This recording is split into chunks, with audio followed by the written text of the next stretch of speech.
नमस्कार, विद्या संसार में आपका स्वागत है। जरा सोचिए, बिना किसी दूरबीन के आसमान के सारे तारे गिनने की कोशिश करना। जो कि लगभग असंभव है। बिल्कुल। मतलब एक एक करके हर एक टिमटिमाते बिंदु को कागज पर दर्ज करना। और अब जरा सोचिए कि आसमान के तारे नहीं बल्कि 1.21 अरब चलते फिरते, सांस लेते, लगातार अपनी जगह बदलते इंसानों को गिनना है। हाँ, और वो भी पहाड़ों, घने जंगलों, रेगिस्तानों और उन बहुत ही भीड़भाड़ वाले महानगरों के बीच। एकदम सही। तो अक्सर जब हम प्रतियोगी परीक्षाओं की तैयारी करते हैं ना, या किसी देश के बारे में गहराई से पढ़ते हैं, तो हमारे सामने आंकड़ों का एक पूरा अंबार लगा दिया जाता है। जी बिल्कुल। आज की इस गहन चर्चा में हमारे पास भी ऐसे ही कुछ स्रोत और नोट्स है।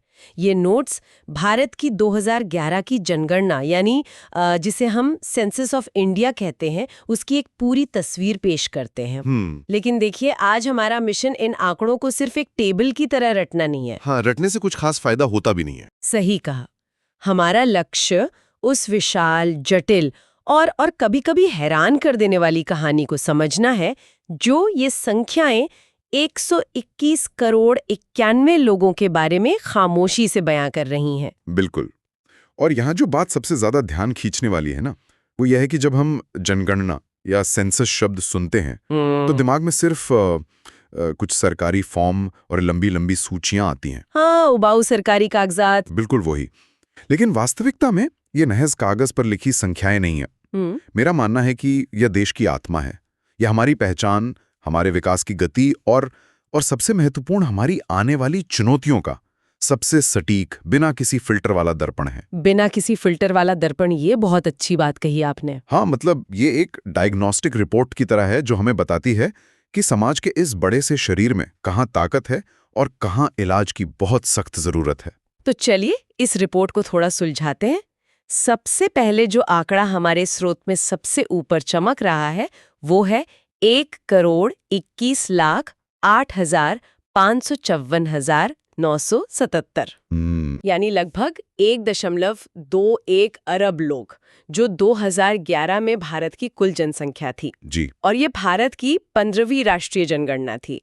लेकिन मेरे दिमाग में जो सवाल सबसे पहले आ रहा है वो ये है कि ये सब ये गिनती शुरू कैसे हुई? ये एक बहुत ही दिलचस्प इतिहास है। हाँ, क्योंकि आज तो हमारे पास सैटेलाइट हैं, इंटरनेट हैं, डिजिटल डेटाबेसेस हैं, कोई भी काम आसान लगता है। बिल्कुल। लेकिन हमारे नोट्स बताते हैं कि भारत में जनगणना की शुरुआत 1872 में हुई थी, लॉर्ड मेयो के काल में। 1872। उस वक्त तो बैलगाड़ियां और हाथी ही यातायात के मुख्य साधन हुआ करते थे। वही तो, संचार के नाम पर सिर्फ तार यानी टेलीग्राफ और चिट्ठियां थी। ऐसे दौर में लाखों गांवों और कस्बों में जाकर लोगों को गिनने का विचार ही मुझे तो अपने आप में एक भयानक लॉजिस्टिक दुस्वप्न लगता है। हाँ, मतलब ये एक बहुत ही दुस्साहसिक प्रशासनिक कदम था। 1872 में लॉर्ड मेयो के समय जब ये पहली बार हुआ ना, तो ये कोई एक दिन या एक महीने का काम नहीं था। अच्छा, तो इसमें काफी समय लगा होगा। बहुत समय। ये बहुत ही बिखरा हुआ और टुकड़ों में किया गया प्रयास था। लोगों के मन में बहुत डर था। डर? किस बात का डर? डर इस बात का कि शायद अंग्रेज सरकार उन पर कोई नया टैक्स लगाने वाली है, या शायद सेना में जबरन भर्ती करने के लिए लोगों की गिनती हो रही है। ओह, अफवाहें रही होंगी। बिल्कुल। इस अविश्वास और भौगोलिक चुनौतियों के कारण वो पहली गिनती पूरी तरह से सटीक नहीं थी। इसीलिए असल बदलाव 1881 में आया। 1881 में क्या हुआ था? उस समय लॉर्ड रिपन का कार्यकाल था और तब इसे एक आधिकारिक और सतत यानी कंटिन्यूअस प्रक्रिया बना दिया गया। सतत प्रक्रिया से आपका मतलब है कि हर 10 साल में इसे दोहराना? जी। और इसके पीछे का विज्ञान बहुत ही दिलचस्प है। कैसे? देखिए, किसी भी विशाल समाज को समझने के लिए आपको केवल एक स्नैपशॉट या एक तस्वीर की नहीं, बल्कि समय के साथ बदलते पैटर्न की जरूरत होती है। हाँ, ताकि तुलना की जा सके। एकदम सही। 10 साल का समय इतना बड़ा होता है कि उसमें जन्म दर, मृत्यु दर और पलायन के रुझान स्पष्ट रूप से दिखने लगते हैं। और ये इतना छोटा भी होता है कि आप समय रहते अपनी नीतियां बदल सकें। तो 1881 से शुरू हुई वो लय 2011 तक आते आते अपनी 15वीं कड़ी तक पहुंच गई। वाह। और इसी ने इसे दुनिया के सबसे बड़े, सबसे जटिल और सबसे विशाल प्रशासनिक अभियानों में से एक बना दिया। लाखों कर्मचारी, शिक्षक और सरकारी अधिकारी देश के हर दरवाजे तक पहुंचे। मतलब ये वाकई एक महासागर को नापने जैसा था। अब जब हम दरवाजों की बात कर रहे हैं तो ये सोचना लाजमी है कि 1.21 अरब लोग आखिर रहते कहाँ हैं और कैसे रहते हैं। ये सवाल हमें इस चर्चा के दूसरे सबसे अहम पहलू की तरफ ले जाता है, जनसंख्या का वितरण और घनत्व, जिसे हम पॉपुलेशन डेंसिटी कहते हैं। जी बिल्कुल। तो स्रोतों के अनुसार 2011 में भारत का जनसंख्या घनत्व 382 व्यक्ति प्रति वर्ग किलोमीटर था। अब देखिए, ये 382 का आंकड़ा सुनने में शायद एक साधारण सा गणितीय औसत लगे। हाँ, लगता तो है, लेकिन इसके भीतर जो कहानी छिपी है वो बहुत गहरी है। मुझे तो ये आंकड़ा थोड़ा अजीब लगता है, 382 व्यक्ति प्रति वर्ग किलोमीटर। अगर मैं इसे अपने दिमाग में विजुअलाइज करने की कोशिश करूँ ना, हाँ, तो ये किसी ऐसे लोकल ट्रेन के डिब्बे जैसा लगता है जहां लोग दरवाजे से लटके हुए हैं, जबकि दूसरी तरफ एक पूरा डिब्बा बिल्कुल खाली पड़ा है। अरे वाह, ये एनालॉजी बहुत सटीक है ना? हाँ। क्योंकि अगर हम राज्यों के स्तर पर देखें तो एक तरफ उत्तर प्रदेश है, जो सबसे अधिक आबादी वाला राज्य है जी। 2011 में वहां 199 मिलियन यानी 19.9 करोड़ से भी ज्यादा लोग दर्ज किए गए, मतलब लगभग 20 करोड़, जो कि कई देशों की कुल आबादी से भी ज्यादा है। बिल्कुल। और दूसरी तरफ सिक्किम है, जिसकी आबादी सबसे कम है। तो मेरे मन में सवाल ये उठता है कि एक ही देश की राजनीतिक सीमाओं के भीतर इतनी भारी असमानता क्यों है? क्या ये संसाधनों, जमीन और पानी के बंटवारे पर एक बहुत बड़ा दबाव नहीं बनाता? ये असमानता ही इस पूरी जनगणना का सबसे बड़ा रहस्य उद्घाटन है। और आपने जो लोकल ट्रेन वाला उदाहरण दिया ना, वो इस स्थिति को बहुत अच्छी तरह से दर्शाता है। देखिए, 382 तो सिर्फ एक राष्ट्रीय औसत है। हाँ, कुल आबादी को क्षेत्रफल से भाग दे दिया बस। बिल्कुल। लेकिन जमीनी हकीकत इस औसत से बहुत दूर है।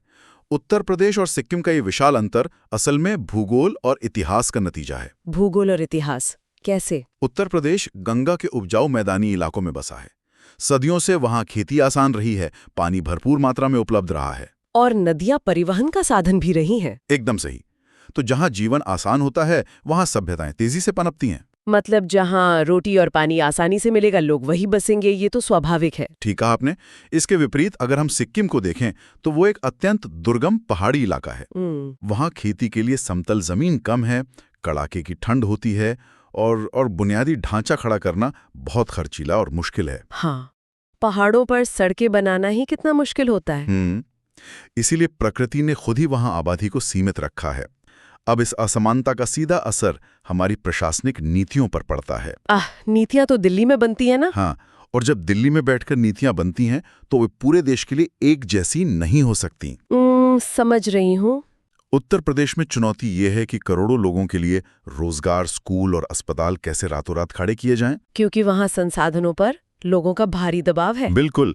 वहीं सिक्किम में चुनौती ये है कि दूर दराज का दुर्गम इलाकों में बिखरे हुए चंद परिवारों तक सड़क और मेडिकल सुविधा कैसे पहुंचाई जाए। दोनों की समस्याएं बिल्कुल विपरीत ध्रुवों पर हैं। ये सच में नजरिया बदलने वाला है। हम सिर्फ ये नहीं देख सकते कि हमारे पास कितने लोग हैं, बल्कि हमें ये देखना होगा कि वे किस जमीन पर खड़े हैं। एकदम सही बात है। अब ये जानने के बाद कि लोग कहाँ हैं, हमारे नोट्स हमें उस दिशा में ले जाते हैं जो बताती है कि ये लोग असल में हैं कौन। मतलब जनसांख्यिकी यानी डेमोग्राफिक्स का असली स्वरूप क्या है। और यहीं से समाज की कुछ ऐसी परतें खुलती हैं जो शायद हमें थोड़ा असहज कर सकती हैं। बिल्कुल। मैं सीधे आंकड़ों की तरफ आती हूँ। 2011 की कुल आबादी में 623.2 मिलियन पुरुष दर्ज किए गए जी, और 587.6 मिलियन महिलाएं। इसके अलावा 2001 से 2011 के बीच जो दशकीय वृद्धि दर यानी जिसे हम डिकेडल ग्रोथ रेट कहते हैं, वो 17.64% थी। पहले इस वृद्धि दर पर बात करते हैं। हाँ। 17.64% की रफ्तार से बढ़ने का मतलब है कि हमने महज 10 सालों में ब्राजील जैसे एक पूरे नए देश के बराबर की आबादी अपने अंदर जोड़ ली। ये सच में विशाल है। ये रफ्तार तो दिमाग चकरा देने वाली है। देखिए, ये 17.64% का आंकड़ा एक दोधारी तलवार है। दोधारी तलवार कैसे? एक तरफ तो ये बताता है कि हमारे पास दुनिया की सबसे बड़ी युवा शक्ति है। मतलब एक डेमोग्राफिक डिविडेंड तैयार हो रहा है। काम करने वाले युवा हाथ। बिल्कुल।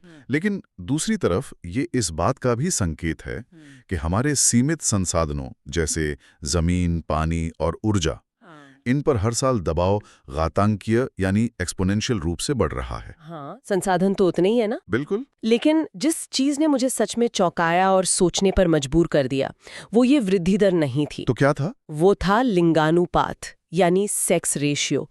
हमारे नोट्स के अनुसार ये आंकड़ा 940 महिलाएं प्रति 1000 पुरुष है।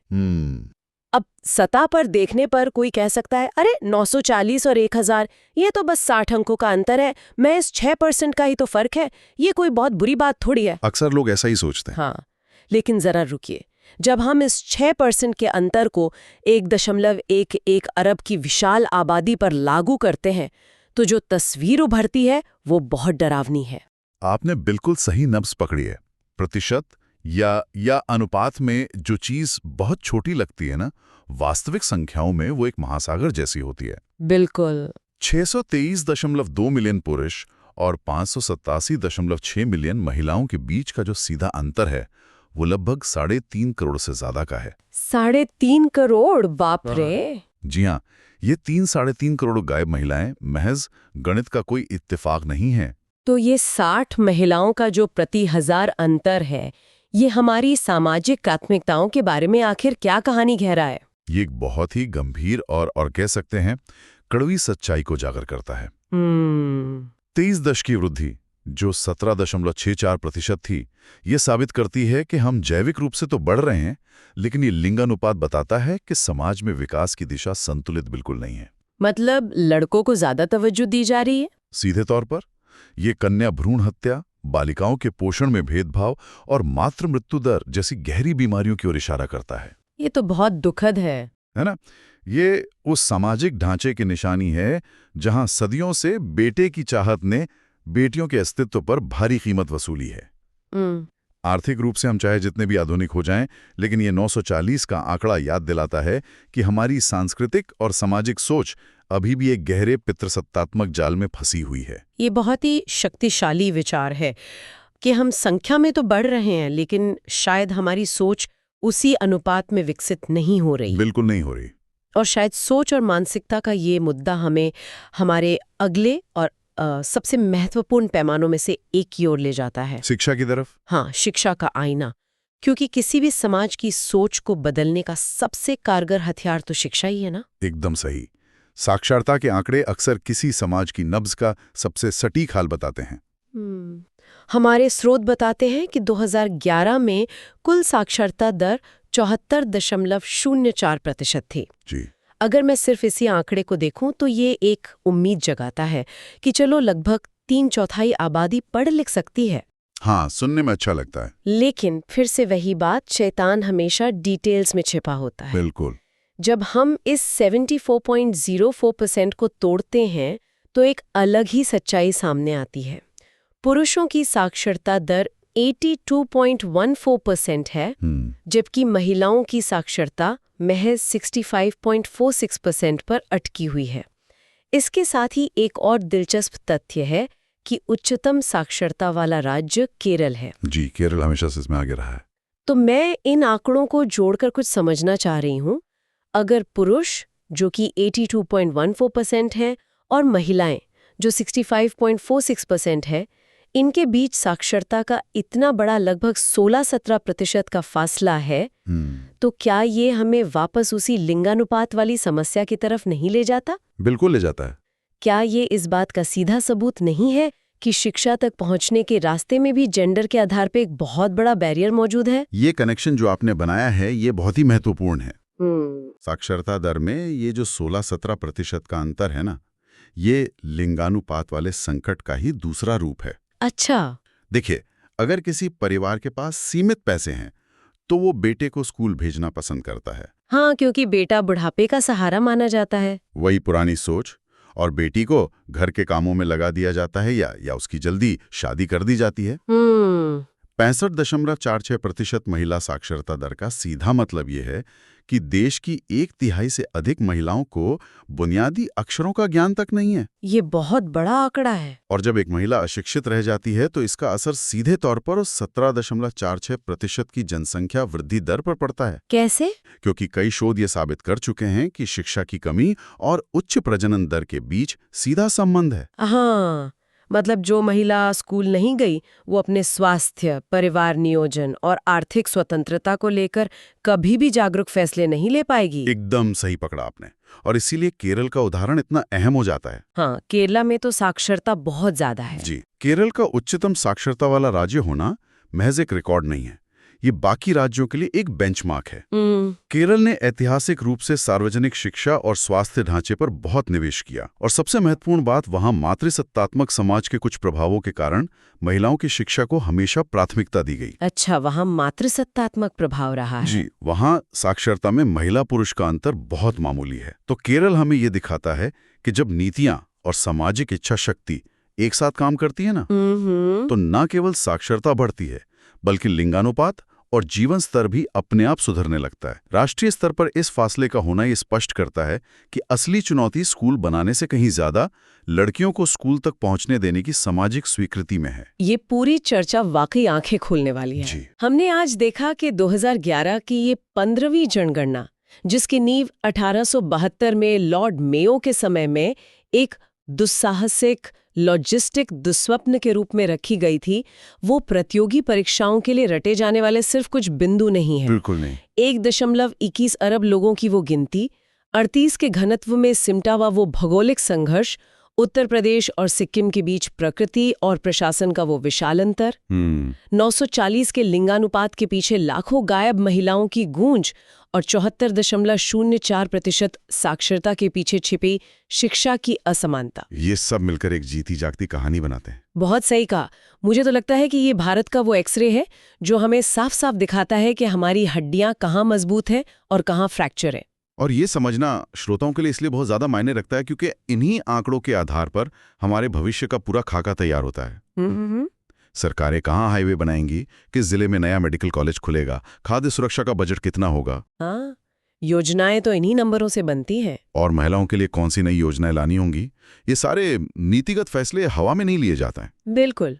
उनका आधार 2011 की जनगणना जैसे ठोस स्रोत होते हैं। बिल्कुल। ये इस बात का ब्लूप्रिंट है कि हम एक समाज के रूप में कल कहाँ थे और कल कहाँ जाना चाहते हैं। ज्ञान तभी मूल्यवान है जब हम उसका विश्लेषण कर सकें और उसे सुधार में बदल सकें। तो जो आंकड़े कभी कभी हमें किताबों में उबाऊ लगते हैं ना, वे असल में हमारे वर्तमान और भविष्य को आकार देने वाले सबसे शक्तिशाली औजार हैं। बिल्कुल। और चर्चा खत्म करने से पहले मैं यहाँ उन सभी के लिए एक विचार छोड़ना चाहूंगा जो इस जनसांख्यिकी को गहराई से समझना चाहते हैं। बताइए। हमने बात की कि 2011 में हमारी दशकीय वृद्धि दर 17.64% थी। जी। और हम 1.21 अरब की एक विशाल शक्ति बन चुके थे। जी। अब जरा सोचिए, ये विशाल युवा आबादी अब उस दौर में प्रवेश कर रही है जहां आर्टिफिशियल इंटेलिजेंस, ऑटोमेशन और गिग इकोनॉमी जैसे तकनीकी बदलाव दुनिया के काम करने का तरीका पूरी तरह से बदल रहे हैं। हाँ, AI तो सब कुछ बदल रहा है। तो जब 17.64% की रफ्तार से बढ़ता हुआ ये जनसांख्यिकी महासागर भविष्य की इन नई तकनीकों और बदलती अर्थव्यवस्था से टकराएगा, तब क्या होगा? क्या ये हमारे लिए एक अभूतपूर्व आर्थिक क्रांति लाएगा या फिर संसाधनों और रोजगार को लेकर एक ऐसी नई चुनौती खड़ी करेगा जिसकी हमने कभी कल्पना भी नहीं की थी? ये एक ऐसा सवाल है जो सिर्फ भूगोल या गणित का नहीं, बल्कि सीधे तौर पर हमारे सभ्यता के भविष्य का सवाल है। क्या बात है! ये सच में सोचने पर मजबूर कर देने वाला सवाल है कि हम सिर्फ एक बड़ी आबादी नहीं है, बल्कि समय के साथ दौड़ती हुई एक ऐसी ट्रेन है जो तकनीकी बदलावों के स्टेशन से गुजरने वाली है। बिल्कुल। अब देखना यह है कि हम इस यात्रा को किस दिशा में ले जाते हैं। जी। ऐसे ही और वीडियो के लिए आप किस विषय पर वीडियो चाहते हैं वो कमेंट में जरूर बताएं और हमारे चैनल को लाइक, शेयर, सब्सक्राइब करें। धन्यवाद।